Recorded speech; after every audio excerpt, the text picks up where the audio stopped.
How to make a string winder. Step 1, get a stick. Step 2, cut a segment that has a diameter that's just big enough to cover around the tuning key, but small enough to fit in between the other two surrounding tuning pegs. I drew on some lines to try to find the dead center. Then I marked the center point with a divot and I erased the line. Now I line up the divot with the screw on the tuner and draw the best outline I can. You just have to get the general idea. The next thing you'll do is drill out a socket. Start by making 3 small starter holes. I like to put a piece of tape on the drill bit to tell me how deep I want to drill. And these holes can act as guides when I use this bigger bit to drill out the bulk of the socket.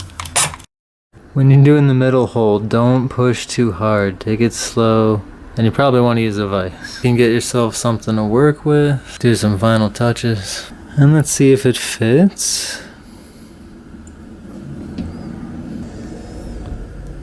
Looks good. Having just the socket tool with a handle is pretty helpful by itself, but if you want to take it to the next level, I'd suggest making it into a drill bit. Be very careful and make sure you put your torque setting on low though. Make the hole dead center, drill it as straight as you possibly can. For the shaft of the bit, I like to use a mini pencil, lightly tap it in there.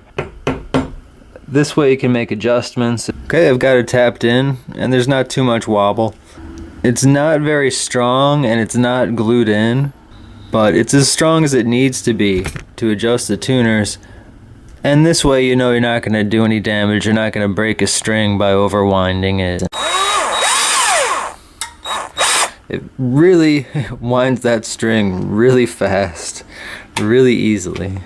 You have to be careful not to wind it too much. Oh, thing came apart, I'll just stick it back on there. String goes off. String goes on.